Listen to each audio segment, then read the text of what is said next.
Haleluya. Haleluya. Puji Tuhan. Shalom Bapak Ibu. Salam sejahtera di dalam kasih Tuhan kita Yesus Kristus. Puji Tuhan.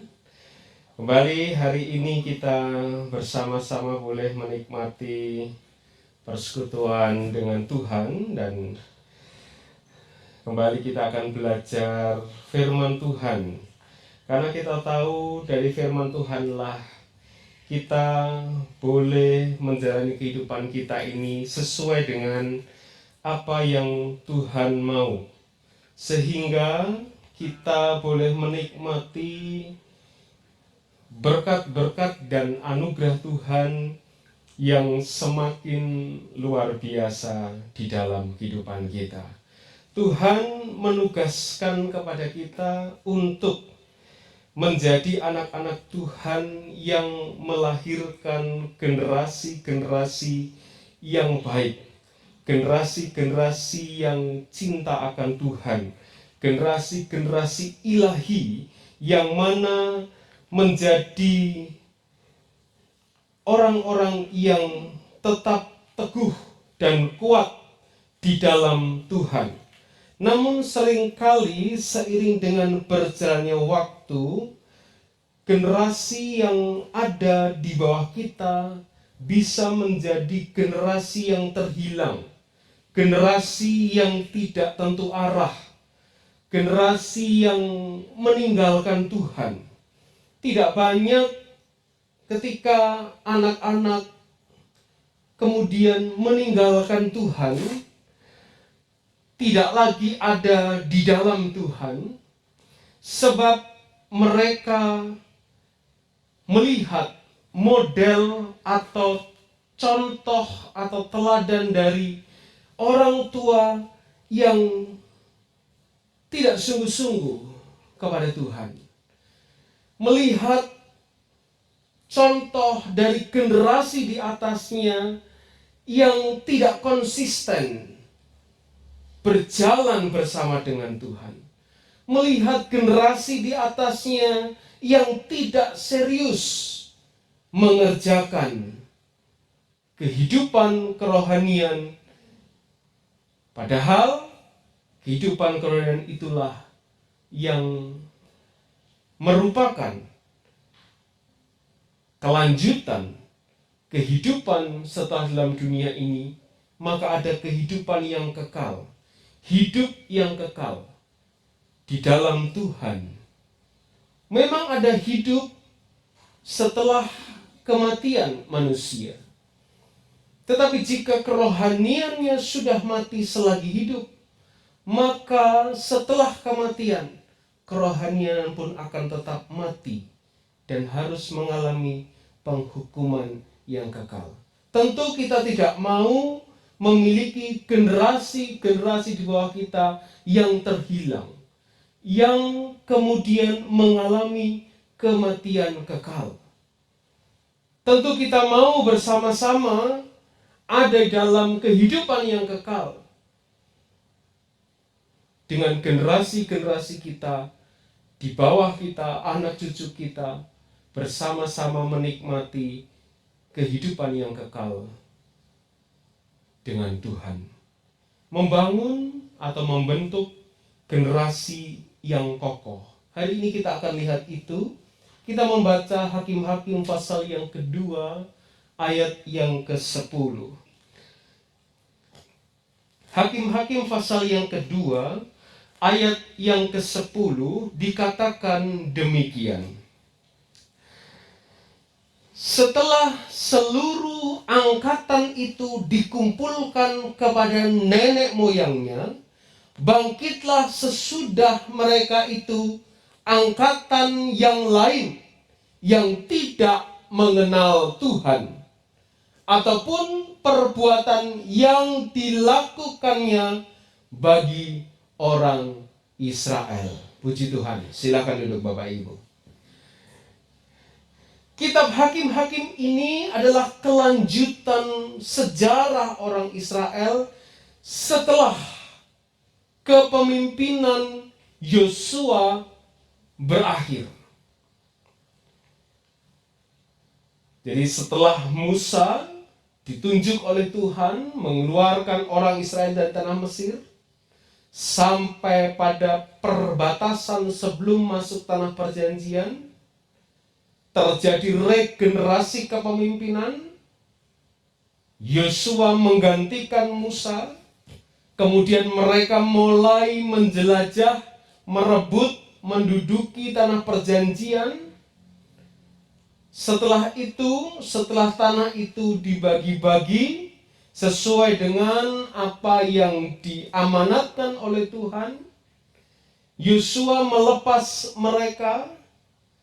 Memang semasa Yosua dan tua-tua Israel yang saat itu hidup sejaman dengan Yosua, orang-orang Israel tetap komitmen, menjaga komitmen hubungan baik dengan Tuhan. Namun dalam ayat yang kita baca hari ini menyatakan setelah angkatan itu dikumpulkan kepada nenek moyang mereka, setelah Yosua mati, setelah tua-tua Israel yang hidup di zaman Yosua mati, dikatakan bangkitlah angkatan yang lain. Angkatan yang tidak kenal Tuhan, ataupun perbuatan-perbuatan Tuhan yang dilakukan bagi orang Israel. Boleh dikatakan ini adalah satu generasi baru yang muncul di bawah generasi Yosua dan tua-tua Israel pada waktu itu. Generasi yang baru inilah yang tidak kenal Tuhan.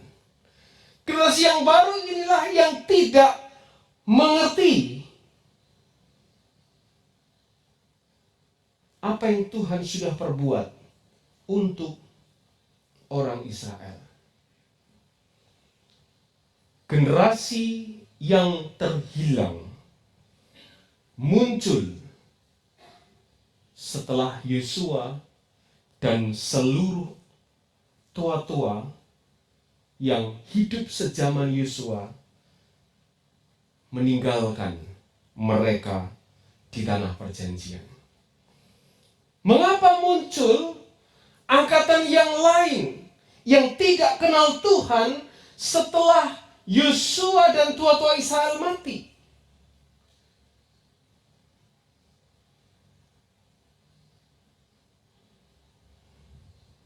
Dari fakta sejarah yang terjadi, yang diceritakan oleh firman Tuhan, berkenaan dengan setiap perintah yang Tuhan berikan kepada Musa, kepada Yosua, kepada orang-orang di zaman mereka, saya melihat ada sebuah keadaan yang tidak semestinya terjadi. Keadaan tersebut adalah generasi yang baru tersebut, generasi di bawah mereka tidak diajarkan dengan baik tentang pengenalan kepada Tuhan dan firman Tuhan. Padahal jika saudara bandingkan dengan apa yang dikatakan atau dipesankan Tuhan di dalam kitab Ulangan pasal yang ke-6, ayat yang ke-7, pesan yang mereka terima di akhir masa kepemimpinan Musa,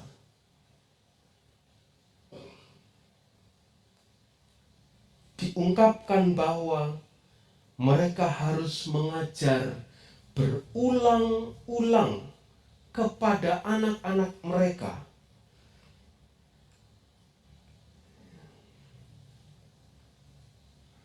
Kita baca ayat yang ke-6 mulai, Ulangan pasal yang ke-6.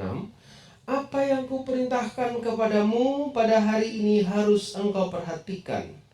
Haruslah engkau mengajarkannya berulang-ulang kepada anak-anakmu, dan bicarakanlah apabila engkau duduk di rumahmu, apabila engkau sedang dalam perjalanan, apabila engkau berbaring, dan apabila engkau bangun.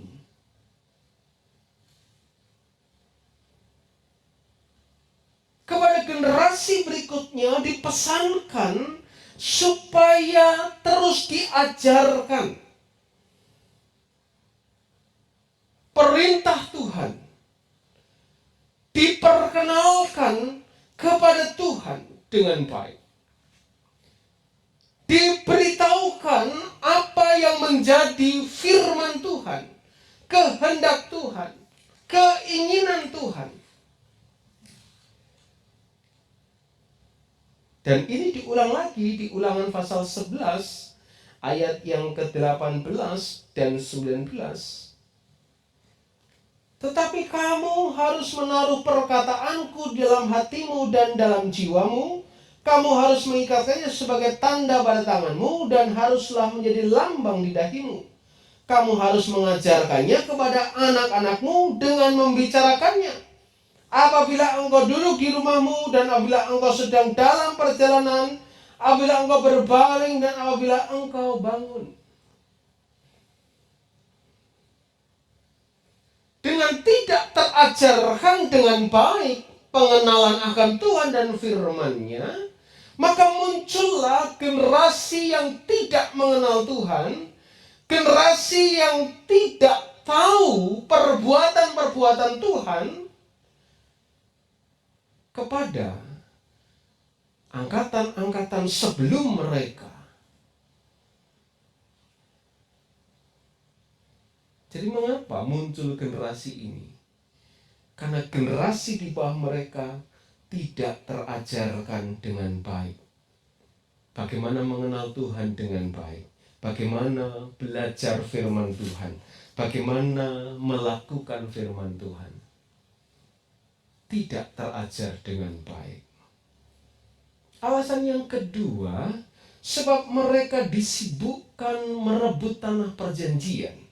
Mereka sibuk merebut berkat dan janji Tuhan.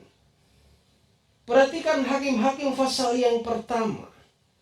Di seluruh pasal yang pertama itu, setelah Yosua mati, mereka mulai bertanya kepada Tuhan, siapa di antara kami yang harus lebih dulu maju menghadapi orang Kanaan? Dan Tuhan tunjukkan siapa yang harus maju lebih dulu. Dan setelah itu mereka mulai menjelajah tanah Kanaan dan sibuk merebut, menduduki setiap jengkal tanah perjanjian. Kesibukan mereka untuk merebut tanah perjanjian ini membuat alasan yang pertama tadi terjadi. Pengajaran pengenalan kepada Tuhan, pengajaran tentang firman Tuhan, pengajaran tentang segala sesuatu yang Tuhan kerjakan dalam kehidupan mereka mulai terabaikan. Karena sibuk untuk merebut tanah perjanjian. Di Hakim-Hakim 1 itu diceritakan semua bagaimana mereka bergerak mengalahkan daerah-daerah yang sudah diberikan Tuhan kepada mereka. Mereka mengalahkan orang-orang Kanaan dan terus bergerak menyebar ke seluruh tanah perjanjian.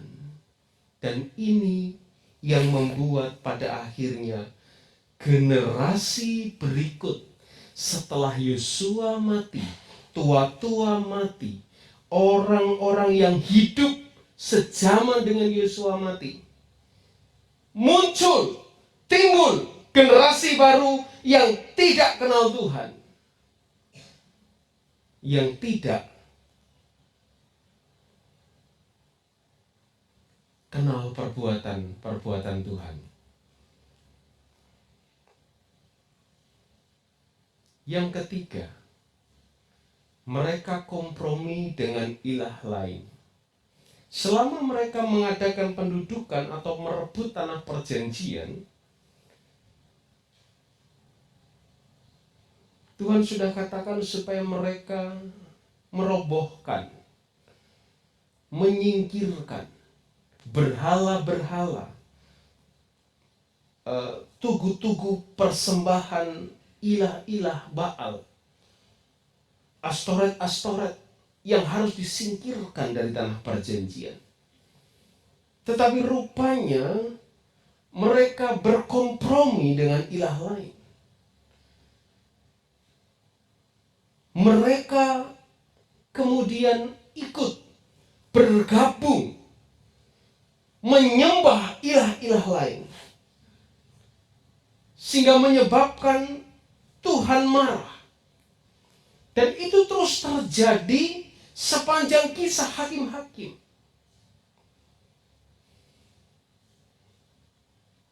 Setiap kali mereka sudah merasa nyaman, mereka tinggalkan Tuhan, berkompromi dengan ilah lain. Tiap kali mereka sudah mengalami ketenangan, mereka abaikan Tuhan dan mulai bekerja sama atau menyembah dengan ilah-ilah lain. Mereka mulai kembali berzina dengan mengadakan penyembahan kepada yang bukan Tuhan.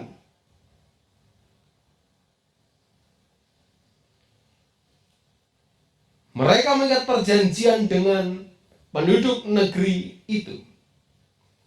Mezbah mereka tidak mereka robohkan. Dan Tuhan menegur mereka, "Mengapa engkau berbuat demikian? Kamu tidak mendengarkan firman-Ku."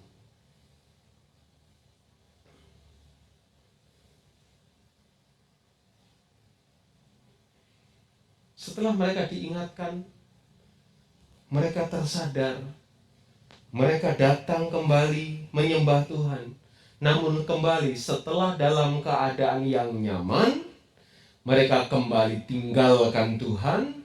Mereka kembali datang kepada ilah-ilah lain, menyembah ilah-ilah lain, dan melupakan kembali ajaran-ajaran yang sudah mereka terima dari Tuhan.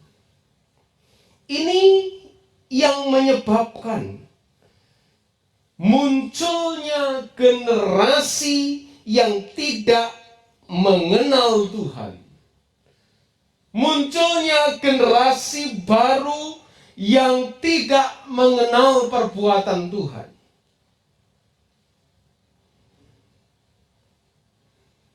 Inilah generasi yang hilang, yang terputus.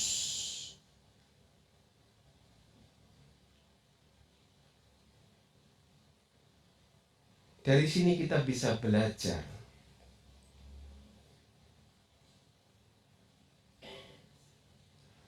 orang tua akan menjadi role model bagi anak-anaknya. Orang tua yang acuh tak acuh dengan Tuhan akan menyebabkan generasi di bawahnya menjadi generasi yang hilang. Orang tua yang tidak memberikan contoh komitmen hubungan dengan Tuhan akan menyebabkan generasi yang di bawahnya terhilang. Sementara yang menjadi contoh yang baik saja bisa ada kemungkinan generasi di bawahnya hilang, lebih lagi yang tidak menjadi contoh yang baik.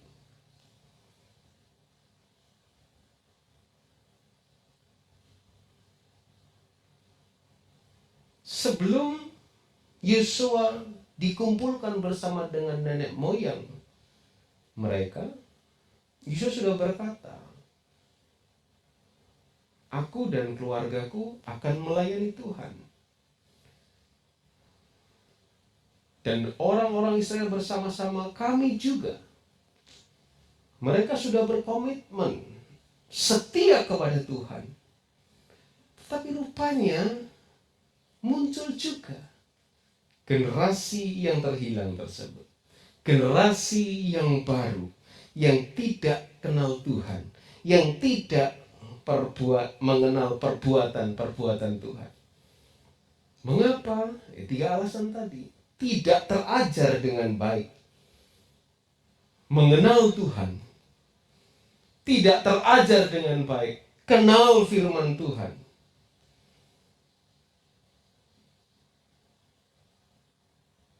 Mereka sibuk mengejar berkat, janji Tuhan, tanah Kanaan untuk dikuasai.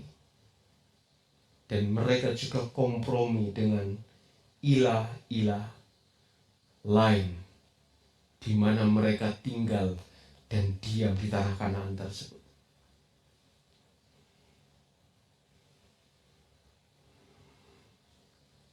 Belajar dari ini, maka kita sebagai anak-anak Tuhan, mari kita juga bentuk generasi yang kokoh di bawah kita. Belajar dari kisah hakim-hakim ini, apa yang harus kita lakukan? Apa yang harus kita kerjakan sebagai anak-anak Tuhan yang punya mandat dari Tuhan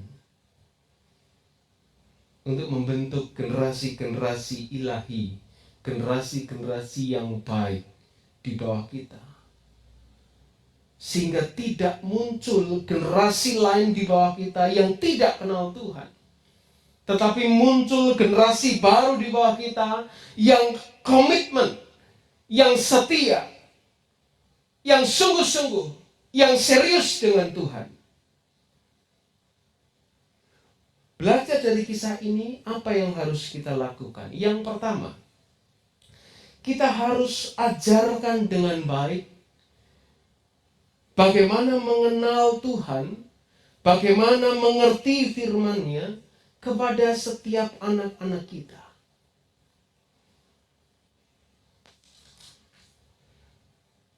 Ajar dengan baik kepada mereka untuk cari Tuhan,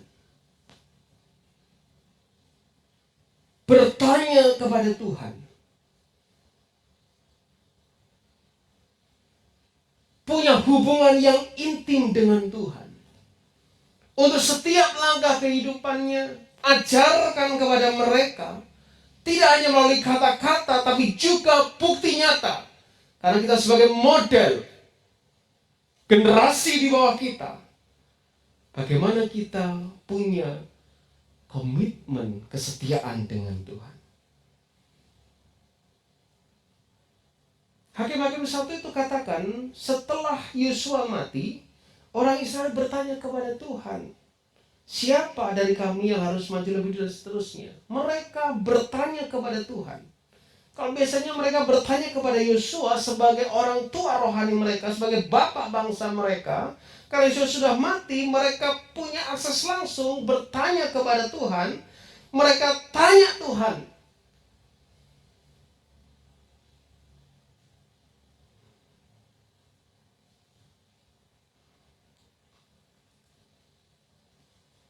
ajar dengan baik generasi di bawah kita, anak-anak kita, untuk mengenal Tuhan dengan baik.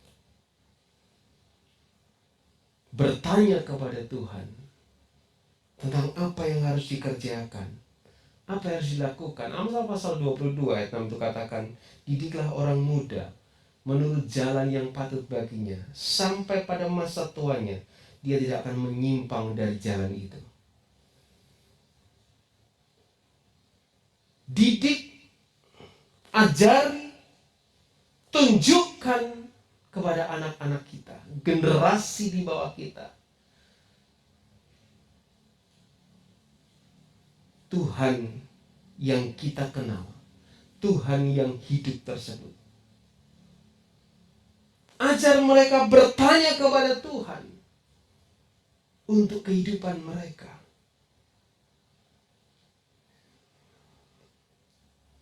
Kita perlu peran aktif di dalam bagian ini. Sebab kalau bukan kita yang mengajar mereka dengan baik mengenal akan Tuhan, maka anak-anak tersebut akan diajar oleh dunia ini. Mereka akan diajar oleh televisi, mereka diajar oleh media sosial, mereka akan diajar oleh hal-hal duniawi. Sekarang lebih mudah cari apa-apa segala sesuatu, tinggal tanya Mbah Google. Beres, keluar semua jawaban.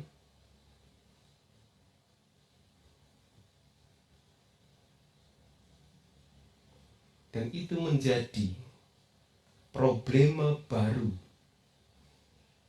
bagi generasi yang akan datang. Tidak lagi bertanya kepada Tuhan, apa yang harus dilakukan Tuhan, tetapi bertanya kepada dunia, apa yang harus dilakukan. Maka sebagai orang tua, sebagai generasi yang tahu, mengenal segala perbuatan Tuhan, yang sudah merasakan kasih setia Tuhan, yang sudah merasakan pertolongan, topangan, anugerah Tuhan, mari kita ajarkan dengan baik kepada generasi di bawah kita. Pengenalan akan Tuhan, firman Tuhan.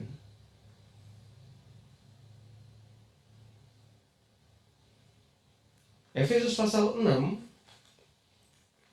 ayat yang keempat katakan,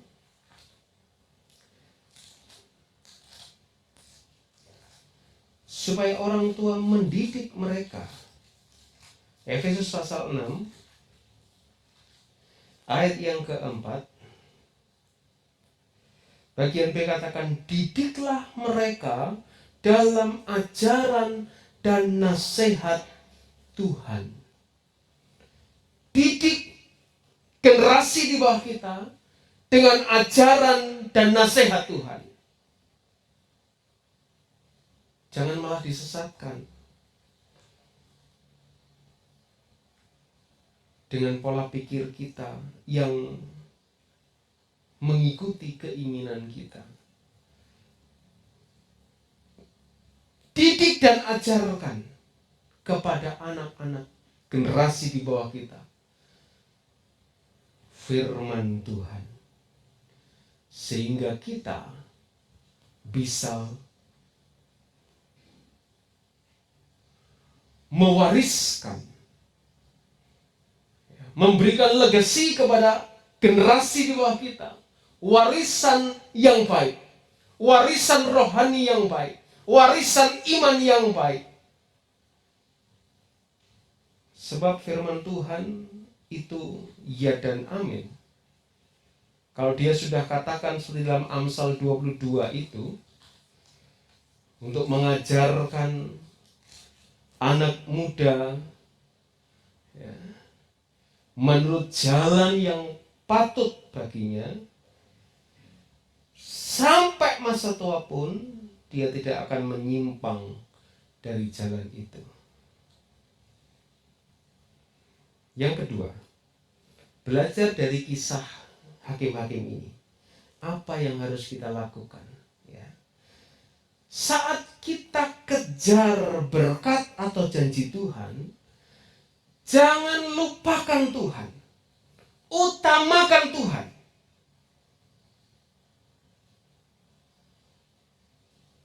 Sebab apa? Firman Tuhan katakan dalam Amsal 10:22 itu, berkat Tuhanlah yang menjadikan kaya, susah payah tidak menambahinya. Dan Matius 6:33 katakan, carilah dahulu kerajaan Tuhan dan kebenarannya, maka yang lain akan ditambahkan kepadamu.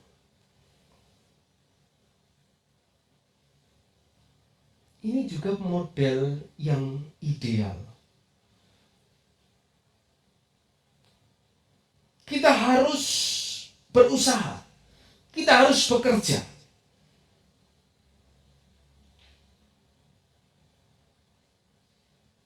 Tapi jangan sampai usaha, pekerjaan kita membuat kita lupakan Tuhan, membuat kita abaikan Tuhan, membuat kita melupakan ada generasi di bawah kita yang harus juga diajar mengenal dan mengerti perbuatan Tuhan.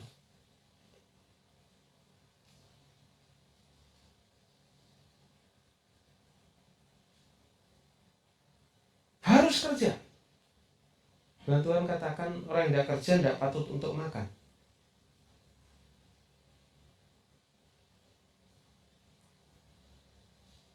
Dan saya sudah tua, sudah tidak bisa bekerja. Oh, itu lain cerita. Kalau sudah tua nggak bisa bekerja, kan ada generasi di bawahnya yang ikut bertanggung jawab dengan orang tuanya.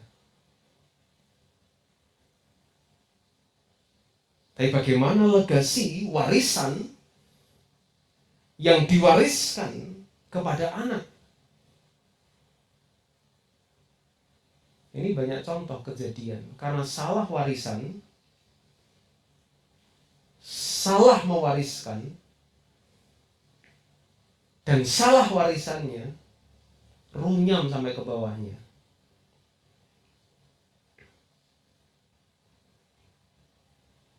Orang tua sudah bekerja keras, generasi sudah bekerja keras, lupa dengan generasi di atasnya, dilihat sama generasi di bawahnya. Yang di atas sudah mangkat, ini naik posisinya di atas. Yang generasi di bawahnya naik di atas posisi dia sekarang. Dilupakan yang di atasnya. Karena apa? Karena dulu lihat orang tuanya nggak pernah mewariskan yang baik, memberikan contoh yang baik untuk generasi di atasnya. Terjadi lagi di bawahnya. Di bawahnya. Kenapa? Karena salah legasi, salah warisan, salah mewariskan. Sibuk mengejar berkat, sibuk bekerja, sibuk kejar yang duniawi. Anaknya pun melihat, maka yang dikejar juga yang duniawi. Kerja harus, tetapi jangan lupa utamakan Tuhan.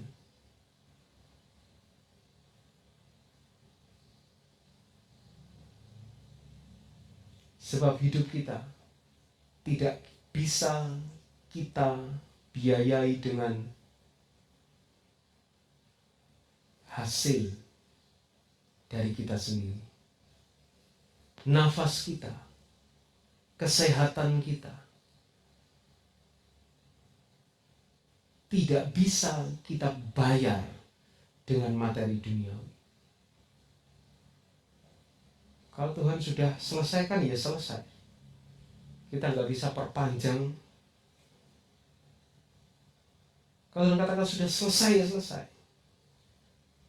Sebab hidup kita adalah anugerah kemurahan dari Tuhan. Kita bisa bekerja, kita bisa kuat, kita bisa berpikir untuk mengembangkan usaha. Semua adalah hikmat dan anugerah dari Tuhan.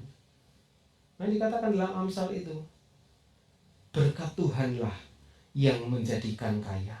Berkat kesehatan, berkat daya pikir yang baik, berkat inovasi-inovasi yang bisa kita pikirkan. Sehingga usaha kita berkembang. Ada saja pekerjaan yang bisa kita lakukan untuk memenuhi kehidupan kita. Itu yang jadikan kita kaya.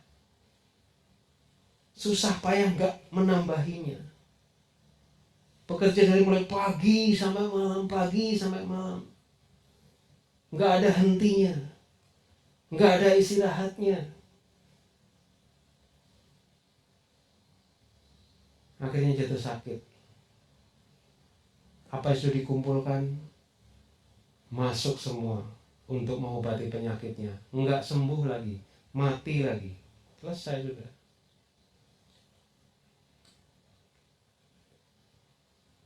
Kita adalah model bagi generasi di bawah kita.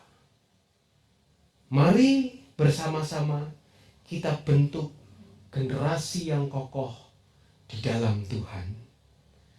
Dengan mengajarkan, mengenal Tuhan, mengenal firman Tuhan, dengan menjadi contoh buat kehidupan mereka. Boleh kita kejar berkat Tuhan, boleh kita kejar janji Tuhan, tapi jangan pernah melupakan Tuhan. Supaya ini juga menjadi contoh bagi generasi di bawah kita. Bersama-sama mari kita bentuk generasi yang kokoh di dalam Tuhan. Sehingga pada saatnya nanti kita selesaikan tugas tanggung jawab kita dalam dunia ini, generasi yang muncul di bawah kita adalah generasi yang tetap mengenal Tuhan dan segala perbuatannya. Tuhan berkati kita semua.